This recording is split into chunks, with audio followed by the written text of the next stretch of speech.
बिस्मिल्लाहिर्रहमानिर्रहीम। अस्सलाम वालेकुम। This is Mohammad Usman Ghani from Al Wahid science academy official. इस उम्मीद के साथ कि आप बिल्कुल खैरियत से होंगे। हम पिछले लेक्चर की कनेक्टिविटी के साथ ये वाला लेक्चर स्टार्ट कर रहे हैं। अगर आपने अपनी लास्ट लेक्चर की वीडियो को देखा हो तो उसमें हमने डाइजेशन इन ह्यूमन को स्टडी किया था। डाइजेशन का कोई फ़ायदा नहीं होगा किसी भी इंसान को अगर आप उसे उसके असल पर्पज़ तक ना ले जा सकें, और असल पर्पज़ है कि वो बॉडी पार्ट्स के अंदर जाकर सराहियत करे, एसिमिलेट हो। एसिमिलेट होने का मतलब है यूटिलाइज हो। अब एसिमिलेशन से पहले एक स्टेप आता है that is called as absorption. तो our topic of concern for today's lecture is absorption of food. Role of ileum मैंने इसलिए लिखा है क्योंकि हमने स्मॉल इंटेस्टाइन के दूसरे हिस्से जेजनम तक पढ़ लिया था। इलियम स्मॉल इंटेस्टाइन का तीसरा हिस्सा है and it is entirely almost entirely related to the absorption of food। Absorption of food की अगर हम बात करें तो सबसे पहले तो यहाँ पर हमें एज एन एमसीक्यू ये चीज़ याद करनी है कि जब एक चीज़ डाइजेस्ट हो जाती है खुराक की कोई भी शक्ल में, तो वो एलिमेंट्री कैनाल से जो है वो हमारे जो सर्कुलेटरी सिस्टम है उधर मूव कर जाती है। सर्कुलेटरी सिस्टम में क्यों मूव करती? सर्कुलेटरी सिस्टम में इसलिए मूव करती है कि अल्लाह ताला ने आपकी बॉडी के अंदर बेशुमार कनेक्टिव टिश्यू रखे हुए। Among all those connective tissues, only one connective tissue that touches from head to toe, touches the human body from head to toe, यानी आपके सर के बालों से लेकर पैरों के नाखूनों तक पूरी बॉडी को टच करता है, उसे आप नाम दे सर्कुलेटरी सिस्टम यानी ब्लड को वो का नाम देते हैं आप। तो एलिमेंट्री कैनाल से, खुराक की नाली से वो चीज़ आ जाती है सर्कुलेटरी सिस्टम में, ब्लड में, so that it can be transported to the whole body. Small intestine के अंदर एक फोल्डिंग्स होती हैं जिसे आप विलस या विली या विलस कहते हैं, सिंगुलर और प्लूरल का डिफरेंस।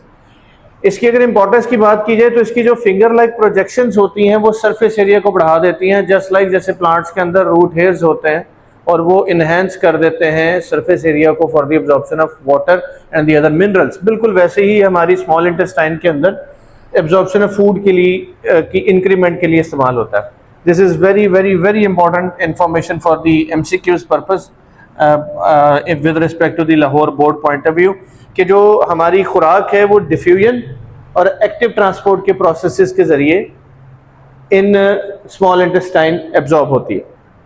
विलस की अगर हम बात करें तो इसके स्ट्रक्चर में सिंगल लेयर ऑफ सेल्स जो कि एपिथेलियल सेल्स होते हैं वो आपने 9th क्लास में पढ़ लिए थे, और इसके बाद इसके पास बेशुमार न्यूमरस तादाद के अंदर ब्लड कैपिलरीज होती हैं एंड लेक्टियल सिस्टम होता है। लेक्टियल बेसिकली नाली का नाम है जो कि लिम्फेटिक नाली होती है। लिम्फेटिक सिस्टम हमारे सर्कुलेटरी सिस्टम के साथ एक्सपोर्टिव सिस्टम होता है।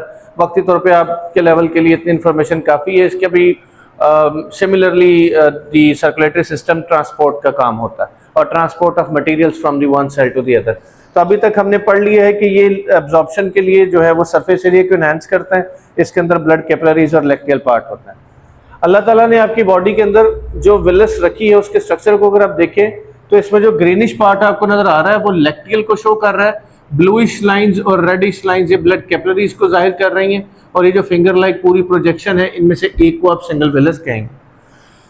अल्लाह ताला ने आपको जब खुराक, कोई भी खुराक आप खाते हैं, any form of the food, उसके अंदर 3 मेजर पोर्शन है। Number 1 is carbohydrate, number 2 is proteins, number 3 is your lipids. ये 3 वो पोर्शंस हैं जो ऑलमोस्ट हर खुराक में पाए जाते हैं। इनकी कमी पेशी हो सकती है कि किसी खुराक में प्रोटीन ज़्यादा है तो किसी में कार्ब्स ज़्यादा, बट ये होंगे ज़रूर। इनके अलावा विटामिन, मिनरल्स और इस तरह की दीगर चीज़ें होती हैं, लेकिन वो चूँकि परमानेंट नहीं होती तमाम के अंदर, इसलिए हम उन्हें उस कैटेगरी में वक्ती तौर पर नहीं कंसिडर करेंगे। जिस तरह आपने डाइजेशन के दौरान देखा कि 3 मेजर पोर्शंस आपके 3 मुख्तलिफ हिस्सों में डाइजेस्ट हुए।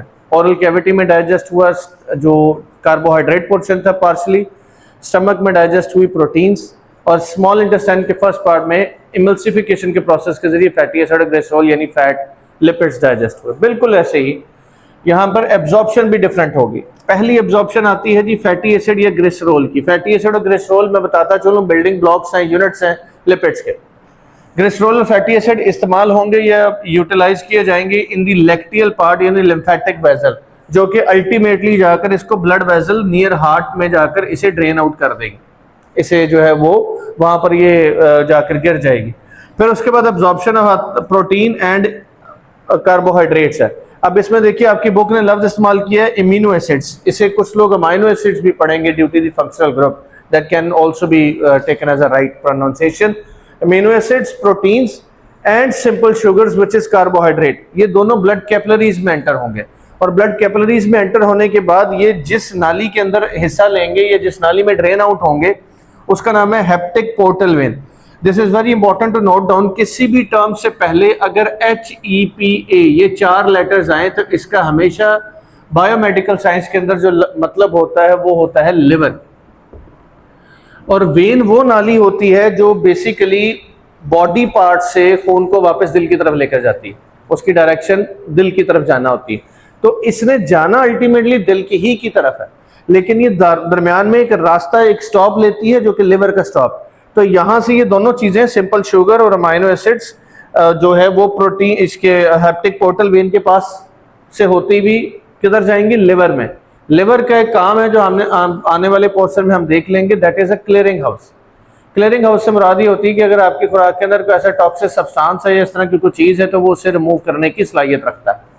अब जब ये लिवर के पास आ जाएगी तो लिवर फिर यहाँ से उसे जो चीज़ें वो ज़ाया करने वाली हैं उनको ज़ाया करने के नाम पर, ज़ाया करने से मुराद मेरी है तलफ करना। तलफ करने से यहाँ पर मुराद ये है कि बिलफर्ज वहाँ पर कोई ऐसी चीज़ आ गई जो अभी तक टॉक्सिक सब्सटेंस थी आपकी खुराक के साथ, वहाँ पर जो है वो अभी तक सिस्टम का हिस्सा थी, डाइजेशन और एब्जॉर्प्शन के सारे मामले से गुजर कर आई है, and it has not been de escalated या डी पॉइजनड, तो उसको यहाँ पर रिमूव करने की सलाहियत रखता है। और इसके अलावा कुछ मरे हुए जो सेल्स होते हैं उनको भी जो है ये दोबारा से डील कर सकता है।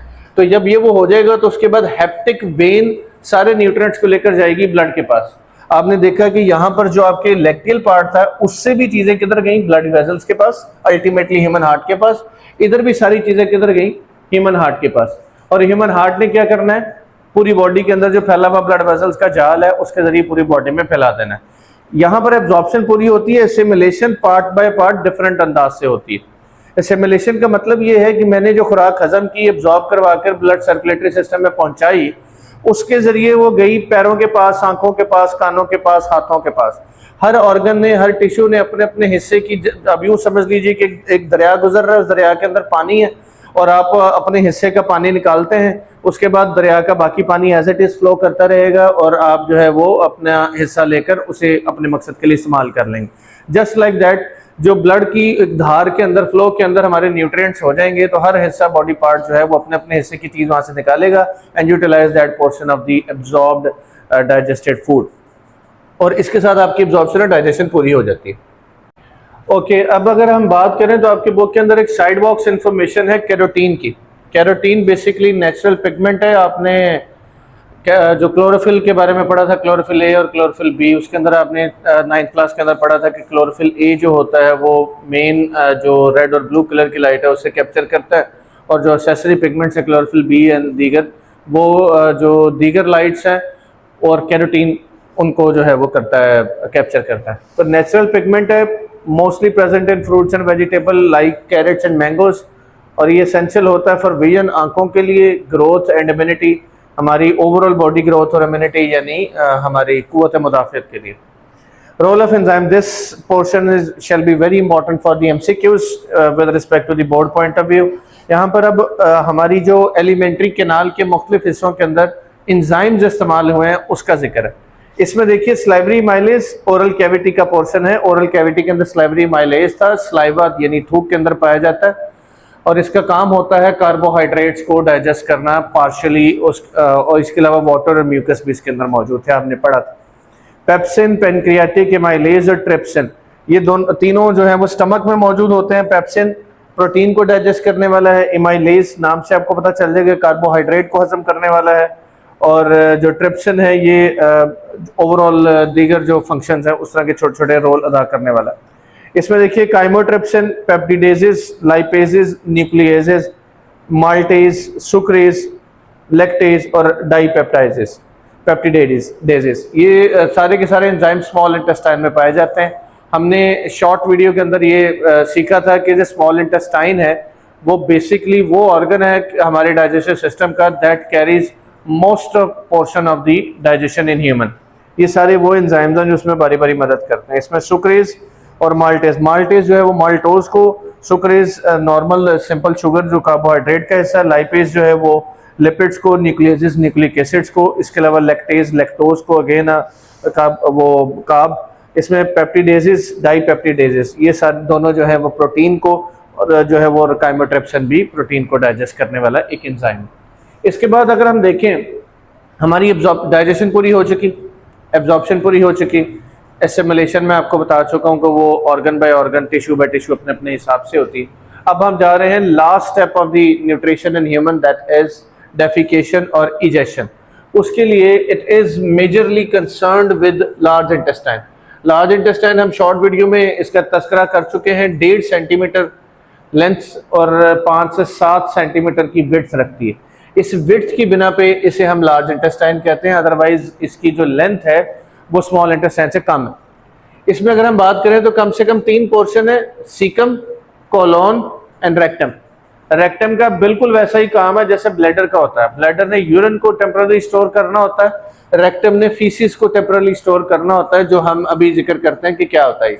सीकम वो पोर्शन है जो टी एक बनाता है एक, और इसका टी इस तरह से बनता है कि ये जो एक तरफ से स्मॉल इंटेस्टाइन को, एक तरफ से लार्ज इंटेस्टाइन को, और तीसरी तरफ से जो है वो रेक्टम को कनेक्ट कर रहा होता है। Colon absorbs water from faeces. अब ये फ्रॉम अनडाइजेस्टेड मटेरियल या डाइजेस्टेड मटेरियल, जिसमें से पानी को इस तरह से एब्जॉर्ब करेगा कि ये इसके अंदर जो पीछे जो मटेरियल बचेगा वो सॉलिडिफाई हो जाएगा। अब जब वो मटेरियल सॉलिडिफाई हो गया तो उसे हम नाम देते हैं फीसिस का, ठीक है। बड़ा पेशाब, पखाना, कुछ भी आप इसे नाम दे सकते हैं। इसकी कंपोजिशन की अगर बात करें तो इसमें अनडाइजेस्टेड मटेरियल शामिल है, that has not been beneficial to your body. इसमें देखिए आप जो कुछ मर्जी, जितना मर्जी हेल्दी डाइट के नाम पर आप खा लें, उसका कुछ ना कुछ पोर्शन ऐसा लाजमी होगा जो आपकी बॉडी में डाइजेस्ट नहीं होता। मिसाल के तौर पे छिलके, ठीक है, जिन्हें हम डाइटरी फाइबर्स कहते हैं। आप जो है वो उनकी जाकर अगर टाइप्स पढ़ेंगे तो डाइटरी फाइबर्स, फॉर एग्जांपल मैं आपकी एग्जांपल देता हूँ आपको, अगर हम सेब छिलकों समेत खा रहे हैं तो जो छिलका है उसका काम सिर्फ पैसेज को आसान बनाना है, छिलके ने डाइजेस्ट नहीं होना।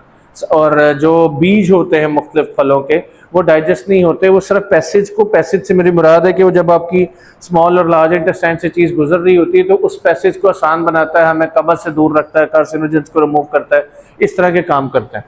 तो वो अनडाइजेस्टेड रहता है, वो एज इट इज रिमूव होना होता है। लार्ज नंबर ऑफ बैक्टीरिया, ये वही बैक्टीरिया है जिसके बारे में आपने लोगों को कहते हैं सुना होगा हेल्दी गट बैक्टीरिया। अल्लाह ताला ने कुरान पाक में लिखा है कि हर डिजीज रूह को जो है वो मौत आनी है, तो वो बैक्टीरिया लिविंग ऑर्गेनिज्म है, मेरी बड़ी आंत के अंदर रहता है, गट के अंदर, और इसका काम होता है कि जो हम खुराक अनडाइजेस्टेड तौर पे फीसिस के जरिए रिलीज कर रहे हैं उसमें जो है खून का हिस्सा ना रिलीज हो, उस ब्लड को रिलीज होने से बचाने के लिए ये जो है वो बैक्टीरिया मदद करता है। एलिमेंट्री इस जो कैनाल है उसके ब्रोकन सेल्स इसमें रिलीज होते हैं, बाइल पिगमेंट रिलीज होता है, पानी का कुछ पोर्शन रिलीज होता है। स्टोरेज की अगर बात करें तो ये रेक्टम में जो है वो टेम्पररी स्टोर होगा, अभी हम उसका जिक्र कर चुके हैं। पर एक्सक्रीशन जो ये है ये एनएस के जरिए जो है वो हम इसे रिलीज कर देते हैं। अपेंडिक्स, इस दुनिया में बिलफर्ज अगर 1000 लोग पैदा हुए तो उनमें से मोर देन 95% लोग ऐसे होंगे जो अपेंडिक्स के साथ आते हैं, अपेंडिक्स के साथ इस दुनिया से चले जाते हैं। Appendix doesn't harm them, does not cause any kind of discomfort in their life.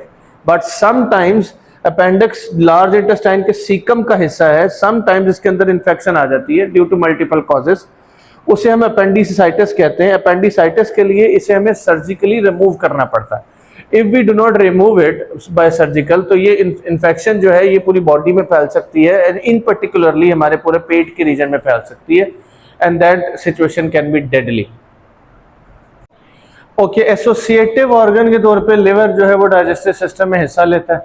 Liver की अगर हम इन पर्टिकुलर बात करें तो लिवर हमारी बॉडी की इंटरनल स्ट्रक्चर के पॉइंट ऑफ व्यू से देखा जाए तो लार्जेस्ट ऑर्गन है। एक्सटर्नली लार्जेस्ट ऑर्गन स्किन होता है, जो कि किसी और टाइम पे हम उस पर बात करेंगे।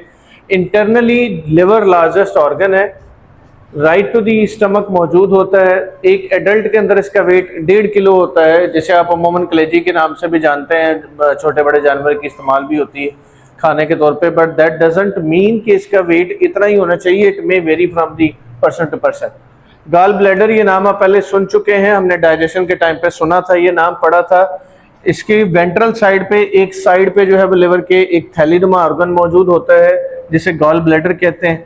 इसके अंदर से एक जूस रिलीज होता है जिसे बाइल जूस कहा जाता है। वो नाली वक्ती तौर पे ये गॉल ब्लैडर में स्टोर होगा। वो नाली जो इस गॉल ब्लैडर के बाइल जूस को स्मॉल इंटेस्टाइन के ड्यूडेनम पार्ट तक लेकर जाती है, उस नाली का नाम कॉमन बाइल डक्ट आप पढ़ चुके हैं। इसके अंदर most interestingly it doesn't contain any kind of enzymes जो कि जो है वो जो इसमें वर्किंग करे जाकर डाइजेशन में, लेकिन it contains a very special amount of salts which provides such medium और सच एनवायरनमेंट एटमॉस्फेयर जहाँ पर फैट्स को छोटे छोटे जो है वो टुकड़ों में तोड़ा जाता है हिस्सों में, और उसके बाद जो दीगर लाइपेजेस नाम के एंजाइम्स होते हैं उनके लिए ज़्यादा आसानी हो जाती है कि वो उसे फैट को मज़ीद ब्रेक डाउन करने में आसानी कर सकें। लिवर की अगर फंक्शंस की बात करें तो सबसे पहला इसका फंक्शन है ये स्टोरेज साइट रखा है जी। स्टोरेज साइट किस चीज़ की है? देखिए ये ग्लूकोज को स्टोर करता है एज ग्लाइकोजन। ये स्टोर्ड फॉर्म है हमारी बॉडी में। बिलफर्ज आपने मिसाल के तौर पर 10 ग्राम ग्लूकोज इस्तेमाल किया है पूरी दिन में और उसमें से 2 ग्राम आपकी वर्किंग में इस्तेमाल हो गया, बाकी जो 8 ग्राम है वो बवक्त ज़रूरत जब फॉर द फ्यूचर नीड उसे जो है वो ग्लाइकोजन में कन्वर्ट किया जाएगा। वो प्रोसेस जिसके अंदर ग्लूकोज को ग्लाइकोजन में तब्दील किया जाए उसको कहते हैं ग्लाइको, यानी ग्लाइकोजन की तरफ रेफरेंस है, जेनेसिस का मतलब प्रोडक्शन। और जब इसे ज़रूरत के वक्त तोड़ा जाएगा, लाइक आपने रोज़ा रखा हुआ, आपको फ्रेश सप्लाई मिल नहीं रही, तो फिर यही ग्लाइकोजन जो है वो टूटता है। वो जो ग्लाइकोजन टूटेगा ग्लूकोज के अंदर तो वो कहलाएगा ग्लूको, यानी ग्लूकोज की तरफ रेफरेंस है, जेनेसिस मतलब फॉर्मेशन। तो ये उस प्रोसेस, ये दोनों टर्म्स आपकी बुक में लिखे नहीं है, just for the sake of extra knowledge मैं आपको बता रहा हूँ। इसके अंदर फैट सॉल्युबल विटामिन स्टोर्स होते हैं which is ADEK vitamin deamination. This is very important function of liver. Amino acid को तोड़ देता है। अमाइनो एसिड का ये फॉर्मूला अगर आप देखें, जनरल फॉर्मूला, इसके अंदर ये अमाइनो ग्रुप जुड़ा हुआ है। ये अमाइनो ग्रुप जब इसमें से रिलीज होता है तो ये कुछ स्ट्रक्चरल तब्दीलियां होने के बाद ये अपने आप को कन्वर्ट करता है अमोनिया के अंदर विच इज हार्मफुल, और वो हार्मफुल अमोनिया को फिर इसे कन्वर्ट करना पड़ता है यूरिया के अंदर which is less toxic. Toxic वो भी है but it is comparatively less toxic in comparison to the ammonia, जिसको फिर जो है वो छोटे बड़े पेशाब के जरिए हम रिलीज कर देते हैं। ये एक ब्रेकेज साइट है। ब्रेकेज साइट से मुराद है कि यहाँ पर चीज़ों को तोड़ा भी जाता है लाइक अल्कोहल, और जब रेड ब्लड सेल्स अपनी उम्र पूरी कर लेते हैं, लाइफ स्पैन पूरा करने के बाद वो लिवर के पास आते हैं। लिवर उसकी जो है वो फैगोसाइटोसिस करता है। फैगोसाइटोसिस एक ऐसा प्रोसेस होता है जिसमें हम रेड ब्लड सेल या किसी भी सेल को ये देखते हैं, ये वेरीफाई करते हैं कि आया उसके अंदर मौजूद तमाम के तमाम जो कंपोनेंट्स हैं, पोर्शन है, वो इस काबिल नहीं रहे, वो जिंदा नहीं रहे और उनको हमें बॉडी से रिलीज कर देना चाहिए। ये उसको जो है वो वेरीफाई करता है। प्रोडक्शन सेंटर के तौर पे विटामिन ए प्रोड्यूस करता है फ्रॉम कैरोटीन। कैरोटीन अभी हमने पढ़ा कि वो कैरेट्स में पाई जाने वाली एक पिगमेंट का नाम। आपने अगर सुना होगा कि जो विटामिन ए होता है ये बेसिकली आंखों की रोशनाई के लिए बड़ा इंपॉर्टेंट है, विजन प्रोसेस के लिए। तो आपने सुना होगा कि जिसकी आई साइट में प्रॉब्लम है वो जनाब जो कैरेट्स का जूस इस्तेमाल करे, कैरेट्स खाए कच्ची, तो उसे जो है वो विटामिन ए मिलेगा। वो टेक्निकली कैरेट्स के अंदर कैरोटीन होता है और हमारा लिवर जो है उस कैरोटीन में से विटामिन ए को सेपरेट करता है। इसके सेकेंडली ये कोल्ड टेम्परेचर में, यानी जब ठंड का मौसम हो या वैसे टेम्परेचर ड्रॉप कर जाए, या समटाइम्स हमारी बॉडी जब किसी बुखार की सिचुएशन में हो और उसे कपकपी लग रही हो, तो उस दौरानिए में ये जो है वो अपने अंदर से मेटाबॉलिज्म की स्पीड को बढ़ाने के बाद जो है वो हीट प्रोड्यूस करता है ताकि बॉडी का टेम्परेचर नॉर्मल किया जा सके। With this we have concluded the second lecture of this chapter number 1 series. इसके साथ हमने न सिर्फ इस लेक्चर को ख़त्म किया है बल्कि हमारी डाइजेशन, एब्जॉर्प्शन, एसिमिलेशन, इजेशन और एसोसिएटेड जो पार्ट्स हैं उनके सारे फंक्शंस को भी हम ख़त्म कर चुके हैं। Stay tuned for more such informative videos.